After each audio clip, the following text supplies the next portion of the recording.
नमस्कार, आप सभी का एक बार फिर से स्वागत है आशीष क्लासेस पर। बात कर रहे हैं 31 मार्च के फर्स्ट एडिटोरियल की। सबसे पहले वोकैबुलरी हमेशा की तरह, तो पहला शब्द है इन्वोक। इन्वोक देखिए, हमने जो पिछले किसी सेशन में देखा था, एक दो दिन पहले ही देखा था, उसमें मैंने बताया था कि मेंशन करना है, एड्यूस करना है, रेफर करना है, जिक्र करना है। यहाँ जो इन्वोक का मतलब है वो है यूज करना या इम्प्लीमेंट करना। भी आप किसी कानून को, ये जनरली कानून के लिए यूज़ किया जाता है, कानून को अगर आपको यूज़ कर रहे हो या लागू कर रहे हो, उसके लिए इन्वोक शब्द का यूज़ किया गया है। ठीक है। दूसरा है एम्बॉडी।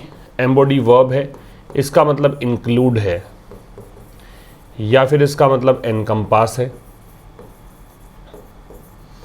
इनकॉर्पोरेट भी कहा जा सकता है। इनकॉर्पोरेट मीन्स शामिल करना, शामिल करने को एम्बॉडी कहा जाएगा। तीसरा है एट्रीब्यूट। एट्रीब्यूट एक नाउन है, इसका मतलब है विशेषता, फीचर कह सकते हो आप, इसके लिए एस्पेक्ट कह सकते हो आप, इसे जो भी विशेषता वाले वर्ड्स हों वो सारे के सारे इसके लिए आप शामिल कर सकते हो।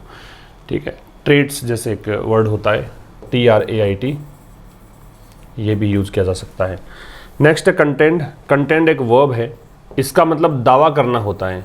दावा करना मतलब इसके लिए आप कर सकते हो क्लेम या फिर असर्ट या जर्ट। नेक्स्ट है कोअर्सिव। कोअर्सिव जो है वो एडजेक्टिव है, इसका मतलब होता है using force to do something. बलपूर्वक, बल का प्रयोग करना, ज़बरदस्ती करना। इंक्रिमिनेशन है वो नाउन है, वो यहाँ पे देखो साफ साफ दिख रहा है, TION दे रखा है, इसका मतलब एक्यूजेशन है। या फिर आप इसे कहेंगे, एक्यूजेशन के अलावा इसे आप अरेनमेंट कह सकते हो। क्या कह सकते हो? अरेनमेंट। तो ये होता है अभियोग या आरोप। ठीक है। चार्ज भी कह सकते हो। और फर्निश है, फर्निश एक वर्ब के रूप में है, इसका मतलब प्रोवाइड करना है या सप्लाई करना है, देना, प्रदान करना, ये मतलब होगा फर्निश का। वैसे फर्निश फर्नीचर लगाना भी होता है, कहीं किसी जगह पे फर्नीचर लगा रहे हो, कहीं भी बोलता है ना वेल फर्निश्ड हमें मकान मिला है ना, तो वो फर्निश भी होता है, लेकिन यहाँ पे प्रोवाइड या सप्लाई है, देना है। इसका तो स्क्रीनशॉट आप ले सकते हैं। और बता दो आपको कि इस एप्लीकेशन को डाउनलोड करना है आशीष क्लासेस को, आपको प्ले स्टोर से, जो डिस्क्रिप्शन में लिंक दिया है वहाँ से सीधा डाउनलोड हो सकेगा। यहाँ पे काफ़ी सारे कोर्सेज़ हैं, इन कोर्सेज़ को ज़रूर से आप विजिट करें, डेमो वीडियोस देखें, और ये सारे के सारे बहुत हेल्पफुल हैं, आपके एग्जाम्स में आपका स्कोर हाई करने में बहुत आपकी हेल्प करेंगे। टेलीग्राम चैनल भी है एक आशीष क्लासेस के नाम से, उसे भी आप ज्वाइन करें। इस पर 10-15 क्वेश्चंस पर डे अपलोड किए जा रहे हैं, इन क्वेश्चन से आप प्रैक्टिस कर पाओगे। ठीक है। इसके अलावा यहाँ पे इस सेशन का PDF मिल जाएगा। एक वोकैब का सेशन चल रहा है, V06 तक हो चुका है, 6 सेशंस वोकैब के हो चुके हैं, उनका PDF वहाँ पे मिल जाएगा, तो ये भी आप ज्वाइन करके रखें। आइडेंटिटी एंड प्रिवेसी, इसको प्रिवेसी या प्राइवेसी दोनों कह सकते हैं, ब्रिटिश और अमेरिकन प्रोनाउंसिएशन का बस फर्क है। एंड जो है वो दोनों तरफ चीज़ें सेम लेता है, तो एंड के पहले आइडेंटिटी नाउन है, तो ये भी नाउन है। ठीक है। आइडेंटिटी का मतलब पहचान होता है, प्रिवेसी या प्राइवेसी जो है वो निजता को बोलते हैं। तो पहचान और निजता मतलब एक तरफ आप चाहते हैं कि आप अपनी पहचान उजागर करो और आपको बायोमेट्रिक कुछ आपकी पहचान बतानी पड़ेगी, बायोलॉजिकल आपके डेटा कलेक्ट किए जाएंगे। दूसरी तरफ ये अगर आप करते हो तो फिर निजता का उल्लंघन का जो एक अधिकार हमें दिया गया है, मतलब एक निजता के सुरक्षा का अधिकार जो हमारे को, तो उसका उल्लंघन हो रहा है। तो ये दोनों चीज़ें कॉन्ट्रोवर्शियल, मतलब एक कॉन्ट्राडिक्टरी दोनों चीज़ें हैं, एक दूसरे का विरोधाभासी हैं। तो ये स्टार्ट करते हैं the union government latest proposal. Union government का जो हाल फिलहाल एक नया जो प्रपोजल आया है, किस लिए? इनेबल करने के लिए। अगर आप किसी को इनेबल करते हैं, इसलिए आप उसे सक्षम बनाते हैं वो काम करने के लिए। ठीक है। इनेबल करने के लिए क्या? द कलेक्शन, कि आप इकट्ठा कर पाएंगे किस चीज़ को? Biometric and biological data. वैसे बायोमेट्रिक का ही एक सब कैटेगरी है बायोलॉजिकल। बायोमेट्रिक में बायोलॉजिकल भी आता है और बिहेवियरल भी आता है। बायोमेट्रिक में क्या होता है कि आप फिंगरप्रिंट ले सकते हो, आप आँखों की पुतली का जो कलर है वो ले सकते हो, है ना, इस प्रकार पाम इम्प्रेशन ले सकते हो, हथेली का इम्प्रेशन ले सकते हो, तो ये सब बायोमेट्रिक में आते हैं। बायोलॉजिकल में क्या आएगा? आप वॉइस का मेजरमेंट, मतलब आपकी वॉइस है उसको रिकॉर्ड कर सकते हो। इसके अलावा आपकी चाल जैसी है, गेट जिसको बोलते हैं GAIT, वो उसके अंदर बायोलॉजिकल में आएगा। जो भी आनुवांशिक चीज़ें हैं वो इसके अंदर आएंगी, है ना, तो ये सब चीज़ें आएंगी बायोलॉजिकल में। तो इसमें ये जो हाल फिलहाल एक नया प्रपोजल दिया है कि भाई कलेक्शन आप कर पाएंगे बायोमेट्रिक बायोलॉजिकल डेटा का, किससे, प्रिजनर्स जो कैदी हैं उनसे। बिसाइड्स का मतलब कि अतिरिक्त होता है द यूजुअल फिजिकल मेजरमेंट्स, किसके अलावा भी सामान्य फिजिकल मेजरमेंट्स तो होते ही हैं, शारीरिक मापदंड तो हैं ही, हाइट ले लोगे, वेट ले लोगे, ये सब तो करोगे ही, इसके अलावा ये सब भी इकट्ठा कर पाएंगे आप। फोटोग्राफ्स ले पाएंगे, फोटोग्राफ्स जो है वो लेते ही हैं, फिंगरप्रिंट्स ये सब लेते ही हैं। तो ये जो प्रपोजल है ये इसकी वर्ब आ गई रेजेस, ये रेज करता है सीरियस क्वेश्चंस, गंभीर प्रश्न, किसके बारे में, लीगल वैलिडिटी, कि ये चीज़ जो है वो लीगल तरीके से वैलिड है कि नहीं, कानूनी तौर पर इसका कोई आधार है कि नहीं। तो यहाँ तक आप देखें तो प्रपोजल सब्जेक्ट है, रेजेस यहाँ पे वर्ब है। रेज के बारे में समझना है आपको, रेज और राइज दो तरह की वर्ब्स होती हैं, ये मैंने हर एक एडिटोरियल में वेरेवर ये अपीयर हुआ है, मैंने आप सभी को हमेशा डिस्कस किया इन दोनों चीज़ों को। रेज है वो मैंने दोनों सेम ही लिख दिया, रेज है वो ट्रांजिटिव वर्ब होती है, रेज है वो ट्रांजिटिव वर्ब होती है, राइज है वो इनट्रांजिटिव वर्ब होती है। रेज के बाद में ऑब्जेक्ट लगता है, जैसे यहाँ पे ऑब्जेक्ट लग रहा है क्या, क्वेश्चंस, सीरियस तो एडजेक्टिव है, क्वेश्चंस नाउन है, जबकि राइज है वो इनट्रांजिटिव है, इसके बाद में ऑब्जेक्ट नहीं लगेगा। अगर अपने आप बढ़ना है, वृद्धि करना है तो राइज आएगा, अदरवाइज रेज का प्रयोग करेंगे। तो यूनियन गवर्नमेंट का जो हाल फिलहाल एक प्रपोजल आया है, लेटेस्ट प्रपोजल आया है, इनेबल करने का मतलब सक्षम बनाने का कि आप कैदियों से बायोमेट्रिक और बायोलॉजिकल कलेक्शन कर सकते हो। किसके अलावा, तो बिसाइड्स एक प्रेपोजिशन है, इन दोनों में फ़र्क पता होना चाहिए, काफ़ी बार एग्जाम में पूछ लेते हैं और बहुत आसान सा कॉन्सेप्ट है। बिसाइड जो होता है वो के नज़दीक होता है, ये जो बिसाइड है ऊपर वाला ये के नज़दीक है और ये के अतिरिक्त है, इसको याद करना भी बेहद आसान है। इसमें देखो बिसाइड के अतिरिक्त एस जोड़ रखा है ना, बिसाइड के अलावा इसमें एस जुड़ा हुआ है, तो बहुत आसानी से आप इसको लर्न कर सकते हैं। तो किसके अतिरिक्त भाई, आप बाकी तो सैंपल लेते ही आए हो, फिजिकल मेजरमेंट लोगे ही, फोटोग्राफ लोगे, फिंगरप्रिंट्स लोगे, इसके अलावा बायोमेट्रिक और बायोलॉजिकल डेटा भी इकट्ठा कर पाएंगे। ये एक प्रपोजल दिया है यूनियन गवर्नमेंट ने। तो ये जो प्रपोजल है ये यहाँ पे रेज करता है सीरियस क्वेश्चंस, गंभीर प्रश्न, किस बारे में, लीगल वैलिडिटी, कि इसकी लीगल वैलिडिटी है कि नहीं। इट्स किसके लिए आ रहा है, जो प्रपोजल दिया है उसके लिए। लीगल मतलब कानूनी और वैलिडिटी मतलब वैधता। आगे देखिए, सच क्वेश्चंस आर इनएविटेबल। कल जब एडिटोरियल हम डिस्कस कर रहे थे तो लास्ट में मैंने आपको डिस्कस कर ये बताया था कि सच के बाद में नाउन है वो प्लूरल आती है, ठीक है, अगर काउंटेबल है तो। अदरवाइज आप इसको सिंगुलर लगा देते हो, मान लो क्वेश्चन कर दिया इसका आपने, तो फिर इसमें एस और ये हटा दिया तो फिर इससे पहले आर्टिकल लगेगा, सच अ क्वेश्चन करना पड़ेगा, ठीक है। काउंटेबल की बात कर रहा हूँ, अनकाउंटेबल में तुम सोचते ही नहीं है इतना कि भाई अनकाउंटेबल अगर होता तो उसमें तो हम इतनी बात ही नहीं करेंगे कि भाई इसके अंदर एस और एस जुड़ेगा क्या, ठीक है। तो ये जो क्वेश्चंस है आर इनएविटेबल, ये इनएविटेबल का मतलब होता है जिसे आप टाल नहीं सकते हैं, जो अवश्यंभावी है, जो होकर रहेगा, जो नेसेसरी है। तो ये जो प्रश्न है ये निश्चित है इन एन एरा, एक ऐसे युग में। एरा का मतलब होता है इपोक, एरा जो शब्द है इसका मतलब है इपोक, मतलब युग, दौर, ठीक है। पीरियड कह सकते हो, इपोक कह सकते हो, इयोन कह सकते हो, ठीक है, युग को बोलते हैं।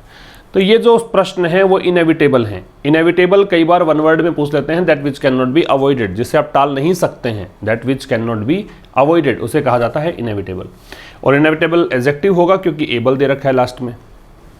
तो ये जो प्रश्न है वो ऐसे युग में इनएविटेबल हैं इन विच, जिसमें people look at official efforts, जहां लोग देखते हैं किसको, ऑफिशियल एफर्ट्स जो हैं किस चीज़ के, gather personal data, personal data को इकट्ठा करने के जो ऑफिशियल एफर्ट्स हैं उनको देखते हैं लोग कैसे, सस्पिशन के साथ, संदेह के साथ, डाउट के साथ। सस्पिशन का मतलब क्या होता है, डाउट। और आपको अगर याद आ रहा हो तो मैंने एक वर्ड बताया था क्वाम, ये भी डाउट ही होता है, शक, संदेह होता है, ठीक है। तो सच क्वेश्चंस की वर्ब आर है और पीपल की वर्ब लुक है, ठीक। आगे आइए, the practice of recording the photographs and fingerprints of prisoners. तो ये जो काम होता है ना, प्रैक्टिस मतलब ये जो प्रथा चली आ रही है, ये जो काम आप रेगुलर कर रहे हो, रूटीन का काम है क्या, कि आप कैदियों का फोटोग्राफ्स लेते हैं, साथ में फिंगरप्रिंट्स लेते हैं, ठीक है। तो ये जो प्रैक्टिस है, इज, ये इसकी वर्ब है, मोर डिग्री कंपैरेटिव देन लग गया, तो ये 1 सेंचुरी से भी पुराना है देश में, मतलब 1 शताब्दी बीत गई, 100 सालों से भी पुरानी प्रथा चल रही है, लगातार चल ही रहा है। बैक्ड बाई, बैक का मतलब होता है सपोर्टेड, ये थर्ड फॉर्म है, इसको थर्ड फॉर्म कर देता हूँ सपोर्टेड। और इसको सपोर्ट किसका हासिल है, क्यों कर रहे हैं, क्योंकि ये उपनिवेशवाद के समय जो एक कानून बनाया गया था उससे चल रहा है। ठीक है, डेटिंग बैक टू 1920, और डेट की बात करें तो ये पीछे 1920 से चल रहा है, अभी अब चल रहा है 2022, तो 100 साल से अधिक समय हो गया। ठीक, the union government now proposes, now है वो एडवर्ब ऑफ टाइम है, समय बता रहा है, गवर्नमेंट की वर्ब है वो प्रपोजेज है। अब गवर्नमेंट जो है वो प्रस्ताव रख रही है, प्रपोजल इसका ये है, टू एक्सपेंड, एक्सपेंड का मतलब होता है विस्तार करना, इलेबोरेट करना। तो यहाँ गवर्नमेंट का प्रस्ताव ये है कि एक्सपेंड करना है क्या, the idea of taking measurements, कि जो विचार है, कौन सा विचार, मेजरमेंट्स लेने का, माप लेने का, किसका, टू कवर फिंगर इंप्रेशंस, वो मेजरमेंट्स जो कवर करेंगे फिंगर इंप्रेशंस को। इंप्रेशंस का मतलब होता है मार्क, चिन्ह को बोलते हैं इंप्रेशन। ठीक है, तो किस चीज़ के लिए मेजरमेंट्स, जिसमें आप फिंगर के चिन्ह ले लेंगे, मतलब अंगुलियों के निशान ले लेंगे, पाम प्रिंट इंप्रेशन, हथेली के इंप्रेशन ले लोगे, फुट प्रिंट इंप्रेशन ले लोगे। ठीक है, फिजिकल बायोलॉजिकल सैंपल्स और उनका जो एनालिसिस करोगे, विश्लेषण करोगे। बिसाइड्स किसके अलावा, बिहेवियरल एट्रीब्यूट्स, मैंने कहा था ना बायोमेट्रिक के दो प्रकार होते हैं, बायोलॉजिकल और बिहेवियरल।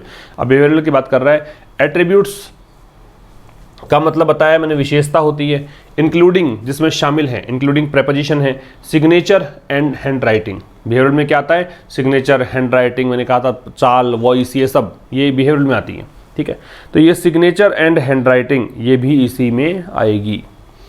रिपीट कर रहा हूँ, यूनियन गवर्नमेंट का प्रस्ताव अब ये है कि ये जो मेजरमेंट लेने का जो विचार है उसको एक्सपेंड किया जाए, और इसमें क्या क्या शामिल किया जाए, finger impression, palm print impression, foot print impression, physical biological samples और उनका एनालिसिस, ये सब कुछ किया जाए। ये सारे मतलब कहने का मतलब मेजरमेंट तो पहले भी हो रहे थे, लेकिन अब मेजरमेंट का जो विचार है उसको एक्सपेंड करने की बात ये कर रहा है। किसके अलावा, ये जो फिलहाल अभी सिग्नेचर हैंड राइटिंग तक आप सीमित थे, उसके अलावा, बिसाइड्स एक प्रेपोजिशन है, इसका मतलब के अलावा होता है, इंक्लूडिंग भी प्रेपोजिशन है, एक्सक्लूडिंग होता वो भी प्रेपोजिशन होता। द क्रिमिनल प्रोसीजर बिल, अब ये एक विधेयक का नाम है। ठीक है, इसको ये नाम दे रखा है 2022, विच एम्बॉडीज, विच आ रहा है इस विधेयक के लिए, इसकी वर्ब है एम्बॉडीज हो गई, दिस गोल, ये इस लक्ष्य को पूरा करता है। भी जो गवर्नमेंट का एक प्रपोजल है ना कि हम इतने इस दायरे को बढ़ाना चाहते हैं, एक्सपेंड करना चाहते हैं, तो गवर्नमेंट की जो मंशा है उसको पूरा करता है ये शामिल करता है। एम्बॉडी का मतलब क्या होता है, एम्बॉडी का इंक्लूड करना, इनकम्पास करना, इनकॉर्पोरेट करना, शामिल करना, या फिर कहें कि इस चीज़ को चरितार्थ करता है ये। ठीक है, ये मतलब एक प्रकार से इस चीज़ को पूरा करता है। तो ये जो बिल है, ये सब्जेक्ट है भाई, हैज़ बीन इंट्रोड्यूस्ड, ये पैसिव हो गया, बी के साथ में थर्ड फॉर्म, इसको इंट्रोड्यूस किया गया लोकसभा में। ठीक है, लोकसभा राज्यसभा से पहले द का प्रयोग करेंगे, पार्लियामेंट अगर होगा तो आर्टिकल नहीं लगाएंगे। ये कुछ छोटी मोटी चीज़ें याद रखो, एग्जाम में पूछ लेते हैं आपसे। सब मेंबर्स हैव आर्ग्यूड, कुछ सदस्य जो है उन्होंने आर्ग्यूमेंट दिया है, ये इसका वर्ब हो गई, दैट कंजंक्शन हो गया की। The bill went against the supreme court landmark judgement, landmark judgement का मतलब एक बड़ा डिसीजन था सुप्रीम कोर्ट का, उसको लैंडमार्क जजमेंट कहा है। तो ये जो बिल है, ये जो सुप्रीम कोर्ट का एक डिसीजन आया था जिसमें डिक्लेयर किया गया था privacy as a fundamental right, जिसमें कहा गया था कि निजता जो है एक मौलिक अधिकार है। कहाँ, कौन से केस में, इस केस में। तो ये जो बिल है ये इसके अगेंस्ट है। ठीक है, तो कुछ मेंबर्स ने आर्ग्यूमेंट दिया है, तर्क दिया है, क्या दिया है कि बिल जो है, द बिल दे रखा है, तो बिल कौन सा है, ऊपर वाला बिल है। ठीक है, ये जो बिल है ये सुप्रीम कोर्ट का जो लैंडमार्क डिसीजन था, जजमेंट था, उसके खिलाफ है, जिसमें डिक्लेयर किया गया था कि प्राइवेसी जो है क्या है, एक फंडामेंटल राइट है। इस केस में डिक्लेयर किया गया था। डिक्लेयर के साथ में एज लगा सकते हो कि डिक्लेयर किस रूप में किया गया था। ठीक है, सम कंटेंडेड, कंटेंट का मतलब बताया मैंने, अजल्ट होता है, क्लेम होता है। कुछ लोगों ने दावा किया या कहा, है ना, that the bill, that conjunction हो गया, बिल की वर्ब इनेबल्ड हो गई, कि बिल ने इनेबल कर दिया है, इस चीज़ को सक्षम कर दिया है। क्या, coercive drying of samples, coercive मतलब बलपूर्वक, ड्रॉ मतलब खींचना, तो ये आप बलपूर्वक अब सैंपल ले सकते हो। And possibly involve A violation of article 23, और संभवतया ये एक वायलेशन है। वायलेशन क्या होता है, उल्लंघन को बोलते हैं। वायलेशन का मतलब होता है ब्रीच। ठीक, कॉन्ट्रावेंशन, उल्लंघन, ये होता है वायलेशन। तो तो कुछ ने यहां दावा किया कि बिल जो है उसने कोवर्सिव ड्राइंग जो है सैंपल्स की उसको इनेबल किया है और संभवतया ये वायलेशन है आर्टिकल 23 का, विच प्रोटेक्ट्स। अब ये जो आर्टिकल है उसके बारे में विचार गया। ये आर्टिकल क्या करता है? प्रोटेक्ट करता है किसको? The right against self incrimination. तो ये जो आर्टिकल है ये प्रोटेक्ट करता है किसको? राइट, जो अधिकार है। कौन सा अधिकार है आपके पास? कि सेल्फ इंक्रिमिनेशन, इंक्रिमिनेशन आरोप को बोलते हैं, अपराध को बोलते हैं, कि आपके खिलाफ कोई अपराध हो रहा है उसके प्रति आपको अधिकार दे रखा है कि आप अपने आप को सुरक्षित रख सकते हैं। वो है ये वाला अधिकार। सम की वर्ब है कंटेंडेड, बिल की वर्ब है इनेबल्ड, विच की वर्ब है प्रोटेक्ट्स, विच मतलब इस आर्टिकल के लिए वर्ब प्रोटेक्ट्स है। इंक्रिमिनेशन अरेंजमेंट या एक्यूजेशन या चार्ज है, आरोप को बोलते हैं, नाउन है। और बाकी तो कुछ खास नहीं था इसमें। There are other concerns too, there से स्टार्ट हो गया, काफ़ी बार बता चुका हूँ ये बात भी। जो चैनल पर लंबे समय से बने हुए हैं उनको ये सब बातें अच्छे से पता होनी चाहिए कि देयर से स्टार्ट होने पर क्या होता है, इन्वर्जन लगता है। इन्वर्जन क्या होता है? क्रिया का कर्ता से पहले आना, इस घटना को इन्वर्जन बोलते हैं ग्रामर की भाषा में। अदर के साथ क्या लगता है ये पता होना चाहिए, बहुत बार बात कर चुके हैं। अदर, अनदर और द अदर, ये तीन चीज़ें आपको याद रखनी है। अदर है उसके साथ में नाउन है, प्लूरल आती है। अनदर है इसके नाउन सिंगुलर आती है। और द अदर के साथ दोनों ऑप्शंस ओपन हैं, चाहे सिंगुलर नाउन लगाएं या प्लूरल, ये डिपेंड करेगा कॉन्टेक्स्ट पर, संदर्भ पर कि कैसी नाउन है। ये स्पेसिफिक रेफरेंस है, ये विशेष हम बात करते हैं, निश्चित पता लग जाता है कौन सी नाउन है। ये जेनरिक रेफरेंस है, अदर और अनदर, यहाँ पे पता नहीं होता है कि नाउन कौन सी है, ये फ़र्क ध्यान रखना, ठीक है। तो there are other concerns too, तो बाकी चिंताएं भी हैं, और भी यहाँ पे कंसर्न्स है। कंसर्न क्या होती है? एंजाइटी होती है ना, चिंता होती है। टू जो है वो उस शब्द के ठीक बाद में लगाते हैं जिसकी हमें स्ट्रेस डालना है, जिस पर हमें एम्फेसाइज करना है, जिस पर जोर डालना है। तो बाकी चिंता के विषय भी हैं, सच एज, जैसे कि the means by which the data collected. Such as example देने के लिए आता है, जैसे कि वो तरीके जिन तरीकों से डेटा को इकट्ठा किया जाएगा। विल बी प्रिजर्व्ड, ठीक है, तो वो तरीके जिनसे डेटा जिनको कलेक्ट किया गया है, विल बी प्रिजर्व्ड, उनको प्रिजर्व किया जाएगा, शेयर किया जाएगा, डिसेमिनेट किया जाएगा, डिस्ट्रॉय किया जाएगा। फिर समझना भाई, बाकी की चिंता के विषय भी है तो अदर कंसर्न्स की वह बार है। सच है जैसे कि द मीन्स, जैसे कि तरीके जिसके द्वारा डेटा कलेक्ट किए जाते हैं, ठीक है, विल बी प्रिजर्व्ड। अब ये कौन से तरीके हैं? ये हैं जिनको डेटा को प्रिजर्व किया जाएगा, शेयर किया जाएगा, डिसेमिनेट किया जाएगा, डिस्ट्रॉय किया। डेटा को प्रिजर्व करने का मतलब डेटा को आप सुरक्षित रखोगे, प्रोटेक्ट करोगे। प्रिजर्व का मतलब संरक्षित रखना होता है, शेयर करना मतलब साझा करना, डिसेमिनेट का मतलब फैलाना, ठीक है। ये सब्जेक्ट नहीं है इसमें, सब्जेक्ट ये है डेटा, ठीक है। कलेक्टेड जो है वो इसका पोस्ट पोस्ट एडजेक्टिव है। जब एडजेक्टिव नाउन के बाद में आता है तो उसको एक नाम देते हैं पोस्ट पोस्ट, तो ये पोस्ट पोस्ट एडजेक्टिव है। डिसेमिनेट का स्प्रेड करना होता है, फैलाना होता है। तो और चिंता के विषय क्या है? जैसे कि तरीकों के बारे में चिंता है। तरीके कौन से? कि उन तरीकों से जिनसे डेटा को इकट्ठा किया जाएगा, डेटा जो कलेक्ट किए जा रहे हैं, तो विल बी प्रिजर्व्ड, जो डेटा इकट्ठे किए गए हैं उनको किन तरीकों से प्रिजर्व किया जाएगा, कि डेटा जो आप इकट्ठे कर रहे हो कैसे सुरक्षित रखोगे, कैसे उसको साझा करोगे जिनसे करना है, कैसे उनको डिसेमिनेट फैलाओगे, कैसे डिस्ट्रॉय करोगे, ये सब।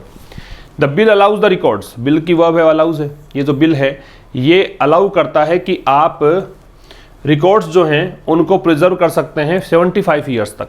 मतलब इस बिल में ये कहा गया है कि जो डेटा आपको मिलेंगे उसके रिकॉर्ड को टू बी प्रिजर्व्ड, कि आप प्रिजर्व रख सकते हैं, सुरक्षित रख सकते हैं 75 साल तक। एंड टू बी डिस्ट्रॉयड, और फिर इसको नष्ट किया जाना है अर्लियर, पहले, मतलब 75 ईयर्स से पहले आप इसको डिस्ट्रॉय कर सकते हैं। कब? If the person is discharge और एक्विटेड, यदि जो व्यक्ति आरोपी है उसको डिस्चार्ज कर दिया गया है, छोड़ दिया गया है, या फिर उसको दोष मुक्त कर दिया गया है। एक बात समझना, एक्विट है इसका ऑपोजिट होता है कन्विक्ट। एक्विट का ऑपोजिट होता है कन्विक्ट। और अगर जरूरत पड़ जाए किससे दोष मुक्त किया गया है, किसका आरोप लगाया गया है, तो ऑफ लगेगा इन दोनों में, ठीक है। एक्विट कन्विक्ट दोनों में ऑफ लगेगा। अगर आपको दे रखा है किससे आरोप मुक्त किया गया है, किसका आरोप लगाया गया है, एक्विट आरोप मुक्त होता है, दोष मुक्त होता है, वो दोष लगाना होता है, ठीक है। द पर्सन की वर्ब है वो इज डिस्चार्ज्ड है, पैसिव वॉइस है। द कंसर्न और privacy and the safety of the data, तो जो चिंता है किसको लेकर? निजता को लेकर और डेटा के सुरक्षा को लेकर ये कंसर्न की वर्ब इज है, अनडाउटेडली एडवर्ब है, सिग्निफिकेंट एडजेक्टिव है। ये निश्चित रूप से इसमें कोई शक की बात नहीं है कि चिंता बड़ी ही इंपॉर्टेंट है, चिंता बहुत बड़ी है, ठीक है। सिग्निफिकेंट का इंपॉर्टेंट या बड़े के लिए यूज़ किया गया है। सच प्रैक्टिसेस, मैंने कहा था सच के बाद में नाउन या तो प्लूरल लगती है और सिंगुलर लगेगी तो उससे पहले ए या एन लगेगा। तो ये जो प्रथा है, जो ये आप जो एक लगातार डेटा कलेक्शन करते रहे हैं, दैट इन्वॉल्व, दैट यहाँ पे प्रैक्टिसेस के लिए है, दैट रिलेटिव प्रोनाउन है इसके लिए है, जो शामिल करता है द कलेक्शन, जिसमें शामिल है collection, storage and destruction of vital details. भाई ये जो प्रैक्टिसेस हैं जिसके अंदर क्या क्या शामिल है, जिसमें आप डेटा कलेक्ट करते हैं, स्टोर रखते हैं, डिस्ट्रॉय करते हैं, वाइटल डिटेल्स को, महत्वपूर्ण डिटेल्स को, वाइटल मतलब इंपॉर्टेंट, किसकी, ऑफ ए पर्सनल नेचर, एक व्यक्तिगत जो नेचर है उसकी, और टू बी इंट्रोड्यूस्ड, ठीक है। तो ये जो प्रैक्टिसेस हैं इनको इंट्रोड्यूस किया जाना चाहिए only after a strong data protection law. कब? जब आपके पास एक बहुत ही मजबूत डेटा प्रोटेक्शन लॉ हो, कि आप डेटा को प्रोटेक्ट करने का एक नियम हो कि आपको डेटा प्रोटेक्ट करना ही पड़ेगा, ठीक है। विद स्ट्रिंजेंट पनिशमेंट, स्ट्रिंजेंट का मतलब होता है स्ट्रिक्ट, स्ट्रिक्ट कह सकते हो या फिर आप इसे रिग्रेस कह सकते हो, ठीक है, मतलब कठोर। किसके साथ? इसमें अगर उल्लंघन हुआ, ब्रीच का मतलब उल्लंघन है, वायलेशन है, कंट्रावेंशन है, अगर उल्लंघन हुआ तो उसमें कड़े सजा का प्रावधान होना चाहिए, है ना। तो ये इज इन प्लेस, ये आ रहा है डेटा प्रोटेक्शन लॉ के लिए, ये अगर हो तब जाके करना चाहिए। तो ये जो प्रैक्टिसेस है, कौन सी प्रैक्टिस से बात कर रहा है? जिसमें शामिल है कलेक्शन, स्टोरेज, डिस्ट्रक्शन, है ना, किसकी? वाइटल डिटेल्स की, महत्वपूर्ण डिटेल्स की, किसकी? डिटेल्स पर्सनल नेचर की। तो ये जो प्रैक्टिसेस हैं, ये भी सब्जेक्ट है, इसकी वर्ब है और टू बी इंट्रोड्यूस्ड। इनको इंट्रोड्यूस किया जाना चाहिए किसके बाद? केवल तभी जब आपके पास एक strong data protection law place में हो, इन प्लेस का मतलब अस्तित्व में हो, इन एग्जिस्टेंस हो, और वो भी किसके साथ कि अगर उल्लंघन हुआ तो उसमें कड़ी सजा का प्रावधान होना चाहिए। The 1920 law enabled the taking of measurements from convicts. जो 1920 का नियम था उसने क्या किया? इनेबल किया, सक्षम बनाया the taking of measurements, measurements को लेना, इसको सक्षम बनाया किससे? कन्विक्ट्स से। कन्विक्ट्स मतलब आरोपियों से। सेंटेंस्ड, ये आरोपी कौन से हैं? जिनको सजा दी गई। सेंटेंस का मतलब है सजा देना।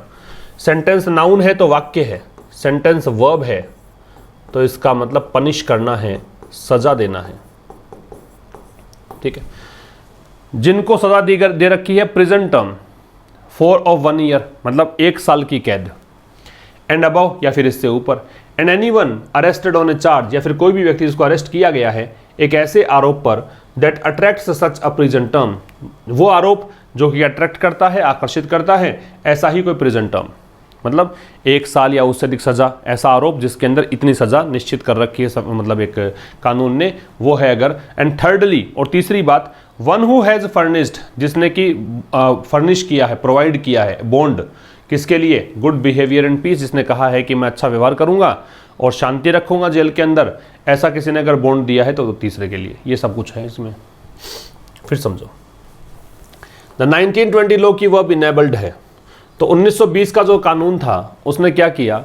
उस कानून के कारण ही ये संभव हो पाया कि हम आरोपियों से मेजरमेंट्स ले सकते हैं, वो आरोपी जिनको 1 साल का कारावास दे रखा है या उससे ऊपर कारावास दे रखा है, ठीक है। दूसरी बात, कोई भी ऐसा व्यक्ति इसको अरेस्ट किया गया है ऐसे आरोप पर जो ऐसा ही कोई प्रिजन टर्म लेकर आएगा, ठीक है, जो 1 साल अब उसको मिलेगा। तीसरी बात, जिसने कि एक बॉन्ड यहां फर्निश किया हुआ है गुड बिहेवियर ऑफिस के लिए, उसके लिए। हु जो है वो 1 के लिए है, तो इसकी वर्ब है वो हैज, फर्निश्ड है, हैज के साथ थर्ड फॉर्म है, ठीक है। सच के बाद देख लो, अब की बार प्रिजन नाउन सिंगुलर है तो ए लगा दिया इसने। आगे देखिए, हाउएवर, हालांकि, हाउएवर जो है वो कॉन्ट्राडिक्टरी स्टेटमेंट को बताने के लिए आता है, विरोधाभासी वाक्यों को बताने के लिए आता है। तो फिर भी द प्रेजेंट बिल, ये वर्तमान में जो बिल है, इंक्लूड करता है क्या चीज़? सभी कन्विक्ट्स को। ये जो पिछला वाला जो बिल था ना, उसमें स्पेसिफिकली कह रखा था कि ऐसे आरोपियों की हम बात कर रहे हैं जिसको 1 साल का कारावास मिला है, 1 साल से अधिक का मिला है। ये जो 2022 वाला बिल है, अब 1920 की तुलना 2022 से कर रहे हैं। ये बिल की वर्ब है वो इंक्लूड से, ये शामिल करता है सारे आरोपियों को। And anyone arrested under any law, और किसी को भी जिसको गिरफ्तार किया गया है किसी भी कानून के तहत।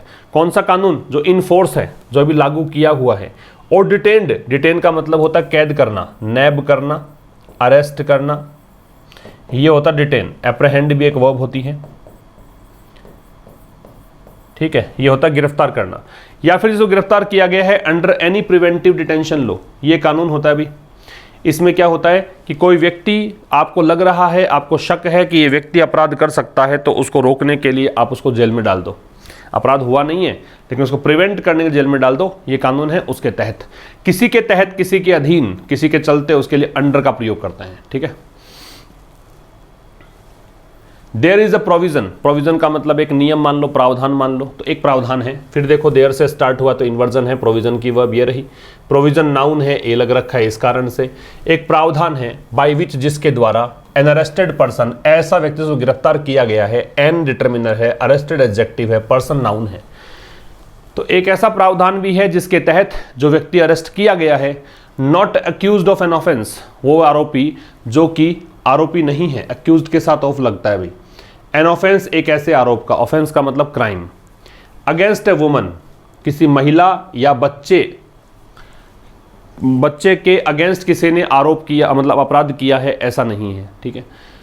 तो एक प्रोविजन है जिसके द्वारा एक अरेस्टेड पर्सन, ये कौन सा अरेस्टेड पर्सन है? जिसके ऊपर आरोप ये नहीं है कि जो अपराध इसने किया है वो महिला या बच्चे के साथ किया है, और वन, या फिर कुछ ऐसा दैट अट्रैक्ट्स, जो कि अट्रैक्ट करता है अ प्रिजन टर्म, कारावास, कितना, 7 साल का या फिर इससे अधिक, वो व्यक्ति जो है वो डिसअलाउ कर सकता है। इस प्रावधान के तहत वो व्यक्ति, ये वन जो है, ये डिसअलाउ कर सकता है, मना कर सकता है टेकिंग ऑफ सैंपल्स, की आप मेरे मेजरमेंट के सैंपल नहीं ले सकते हैं। फिर समझना, एक प्रावधान दिया गया है, उस प्रावधान के द्वारा जो अरेस्टेड पर्सन है, ठीक है, not accused of an offence, वो आरोपी व्यक्ति जो कि अक्यूज्ड नहीं है, अक्यूज्ड में ऑफ लगता है, चार्ज जो होता CHARGED, उसमें विद लगता, ठीक है।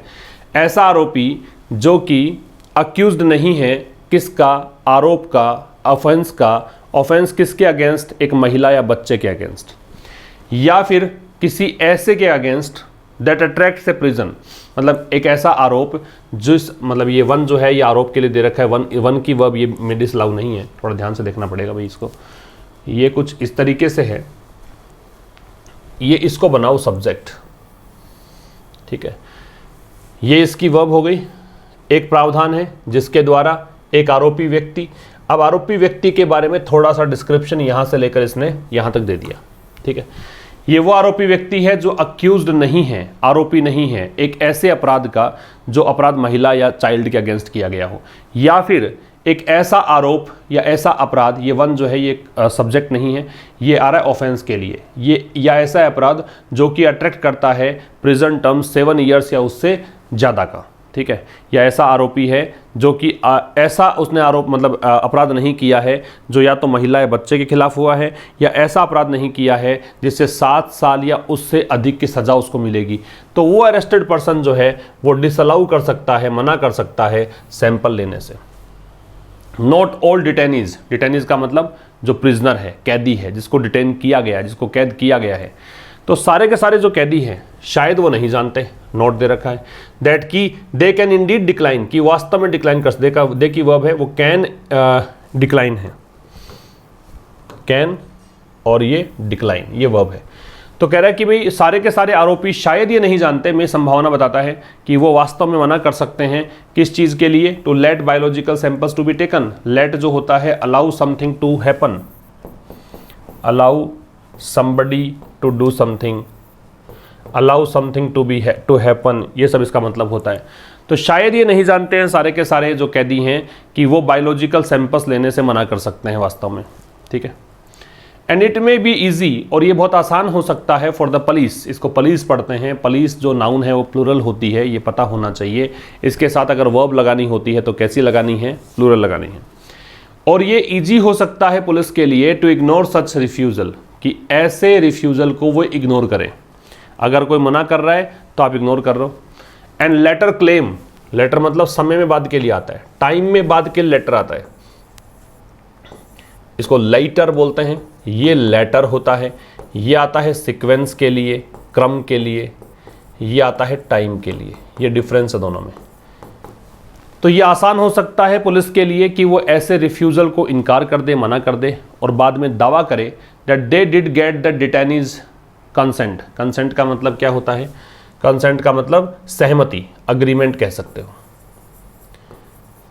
भी पुलिस क्या, अगर आरोपी ने कहा कि आप मेरा मेजरमेंट जो भी आप चाहते हो सैंपल लेना, मैं नहीं दूंगा, क्योंकि मेरे को पता है वो धाराएं, मेरे को पता है उस कानून के बारे में कि मैंने ना तो आप आरोप के अंदर मतलब महिला या बच्चा शामिल था, ना मैंने कोई ऐसा अपराध किया जिसमें 7 साल की सज़ा मुझे मिलेगी, तो अब मैं सैंपल नहीं दूंगा। लेकिन ये कह रहा है कि ऐसे केस में ये हो सकता है कि पुलिस इसे जो रिफ्यूज़ल है उसको मना कर दे और बाद में ये दावा करे कि उन्होंने, अब देखो मैंने कहा था पुलिस से प्लूरल है, इस कारण से इसके लिए दे है, कि उन्होंने ये प्राप्त किया किससे? डिटेनीज कंसेंट, कि जो कैदी है उसकी स्वीकृति से ही प्राप्त किया है। द बिल इज कॉन्ट्रोवर्शियल, ये जो बिल है ये विवादास्पद है, ये जिसकी वर्ब है कॉन्ट्रोवर्शियल एडजेक्टिव है। As the tendency to arrest activist, कारण क्या है? एज यहाँ कंजंक्शन है क्योंकि, बिकॉज जो टेंडेंसी है प्रवृत्ति है, टेंडेंसी के लिए आप यूज कर सकते हो इंक्लिनेशन, प्रवृत्ति, या फिर इसके लिए यूज कर सकते हो प्रोक्लिविटी, प्रोक्लिविटी। तो कह रहा है क्योंकि जो टेंडेंसी है एक्टिविस्ट को, प्रोटेस्टर्स को और यहां तक कि इनोसेंट पीपल को अरेस्ट करने की, जो प्रवृत्ति है कि आप एक्टिविस्ट जो किसी भी कोज को उठाता है, किसी कारण को लेकर वो मतलब विरोध प्रदर्शन करेगा, आपकी आवाज़ उठाएगा समाज में कुछ अच्छा करने के लिए, उसको एक्टिविस्ट बोलते हैं।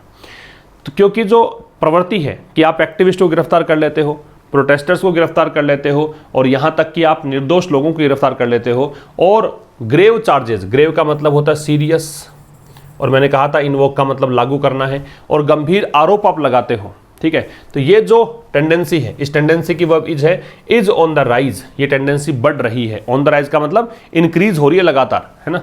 It would be in the fitness of things, मतलब ये in the fitness of things का मतलब ये ठीक होगा, ये अच्छा होगा, ये एप्रोप्रिएट होगा, ये लॉजिकल होगा। तो ये जो चीज़ है लॉजिकल होगी। वुड क्यों लगाया? क्योंकि आप इमेजिन कर रहे हो कि ऐसा करोगे तो अच्छा हो जाएगा, है ना। तो ये चीज़ अच्छी होगी if it is referred to a standing committee, कि ये जो मामला है ये रेफर किया जाए, भेजा जाए, किसके पास भेजा? रेफर के साथ टू लगता है, स्टैंडिंग कमिटी के पास भेज दिया जाए फॉर डीपर स्क्रूटिनी। स्क्रूटिनी का मतलब होता है इन्वेस्टिगेशन कह सकते हो, और क्लोज इन्वेस्टिगेशन, क्लोज ऑब्जर्वेशन कह सकते हो। क्लोज इन्वेस्टिगेशन मतलब बहुत ही सूक्ष्म जांच पड़ताल जो होती है उसको हम स्क्रूटिनी बोलते हैं, ठीक है। कि इसको रेफर किया जाए स्टैंडिंग कमेटी को ताकि और ज़्यादा गहरी जांच पड़ताल हो सके। किससे पहले? इसको लॉ के इनेक्ट करने से पहले। इट किसके लिए आ रहा है? मतलब ये तो इट है, ये तो इस बात के लिए आ रहा है। आगे वाला जो इट है वो दे रखा है इस बिल के लिए, ठीक है। इस बिल को कानून बनने से पहले डीपर स्क्रूटिनी के लिए, इसकी जांच पड़ताल, इसके प्रोज एंड कॉन्स देखने के लिए स्टैंडिंग कमेटी के पास भेजा जाना चाहिए, ये जरूरी है, ठीक है। ये चीज़ अच्छी होगी। इट के साथ में इज इनेक्टेड है। इनेक्ट का मतलब होता है मेक लॉ, इनेक्ट का मतलब होता है मेक लॉ, कानून बनाना, ठीक है। तो कानून बनाने से पहले इस बिल को, बिल के बाद पक्का जो प्रारूप है कानून बनेगा, लॉ बनेगा। ये भी कच्चा होता है, ड्राफ्ट होता है। तो इसको कानून बनने से पहले स्टैंडिंग कमेटी के पास भेजें, उसकी पूरी जांच पड़ताल कराएं कि इसके प्रोज कॉन्स देखें कि सही है क्या, उसके बाद इसको लागू किया जाए। यही चीज़ अच्छी होगी। ये लास्ट में सजेशन है लेखक का। ये था आज के इस सेशन में। मिलेंगे अब कल एक नए सेशन के साथ ठीक शाम 5 बजे। तब तक के लिए नमस्कार। Thank you very much.